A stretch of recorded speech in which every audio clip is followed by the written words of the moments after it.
முருகாச்சரணம். இன்றைய ஆன்மீக பதிவாக நம்ம பார்க்க போகிறது சபரிமலைக்கு செல்லும் ஐயப்ப பக்தர்கள் அவங்களுக்கு இருமுடி கட்டுற அன்னைக்கு வீட்டை விட்டு வெளியில் போகும்போது சூரத்தேங்காய் வீட்டு வாசலில் விட்டுட்டு கிளம்புவாங்க. அது எதுக்காக? அதே மாதிரி சபரிமலைக்கு போயிட்டு ரிட்டன் வீட்டுக்கு வரும்போதும் ஒரு சூரத்தேங்காய் வீட்டு வாசலில் உடச்சிட்டு வீட்டுக்கு உள்ளே வருவாங்க. இது எதுக்காக பண்ணுறாங்க இந்த ஐதீகம்?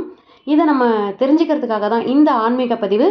இப்போ நான் சொல்ல போகிறதுல இந்த பதிவை கேட்குறவங்களுக்கு ஏதாவது அப்ஜெக்ஷன்ஸ் இருந்தது அப்படின்னா, இது கிடையாது தப்பு அப்படின்னு சொன்னீங்கன்னா, நீங்கள் அதனுடைய காரணத்தை கமெண்ட் பாக்ஸில் கமெண்ட் பண்ணுங்கள், நானும் தெரிஞ்சுக்கிறேன்.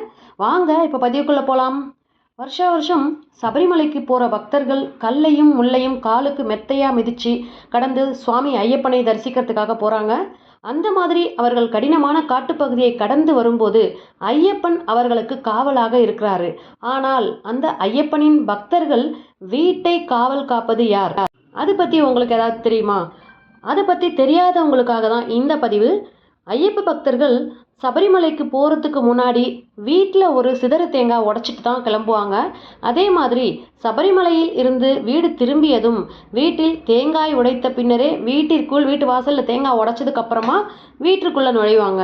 இதற்கு காரணம் என்ன அப்படின்னு பார்த்தீங்கன்னா, ஐயப்பன் கருப்பண்ண சுவாமியிடம் மாலை போட்டு விரதம் இருந்து சபரிமலைக்கு வரும் பக்தர்களை நான் பார்த்து கொள்வேன், அவர்களுடைய குடும்பத்தாரை பார்த்து கொள்வது உனது பொறுப்பு அப்படின்னு ஐயப்பன் கருப்பண்ண சுவாமிக்கு கட்டளையிடுறாரு. அதற்கு கருப்பண்ண சுவாமி ஐயப்பனிடம் ஒரு கேள்வி கேட்குறாரு. எவ்வளவு நாள் நான் காவலாக இருக்க வேண்டும் அவர்கள் வீட்டுக்கு அப்படின்னு கேட்குறாரு. சபரிமலையிலிருந்து பக்தர்கள் திரும்பி வந்ததும் இன்னொரு சிதறு தேங்காய் உடைப்பார்கள் வீட்டு வாசல்ல.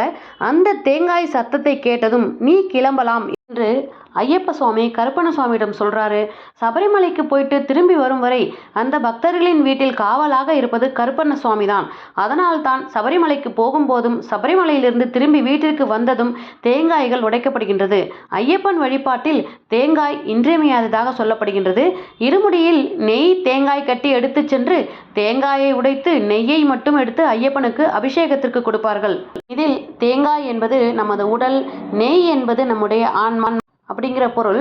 அத்தகைய நெய்யை வைத்து ஐயப்பனை அபிஷேகம் செய்யும் போது நம்முடைய ஆன்மாவும் பரிசுத்தமாக அவனை நோக்கி செல்வதாக சொல்லப்படுகின்றது. தேங்காயில் எப்படி நார்கள் இருக்கிறதோ அதே போலத்தான் மனிதனின் இதயத்திலும் தசை நார்கள் இருக்கின்றன. தேங்காயின் உள்ளே இருக்கும் நீரை போல மனிதனின் உள்ளேயும் கலங்கலான எண்ணங்கள் இருக்கின்றன. இதை குறிப்பதற்காகத்தான் ஐயப்ப சுவாமி வழிபாட்டில் தேங்காய் பயன்படுத்தப்படுகின்றது. அதனால தான் சபரிமலைக்கு போவதற்கு முன்பும் சபரிமலையில் இருந்து வீடு திரும்பியதும் தேங்காய் உடைப்பது அவசியமானது. ஐயப்ப வழிபாட்டில் தேங்காயினுடைய தத்துவம் மிகச் சிறந்தது.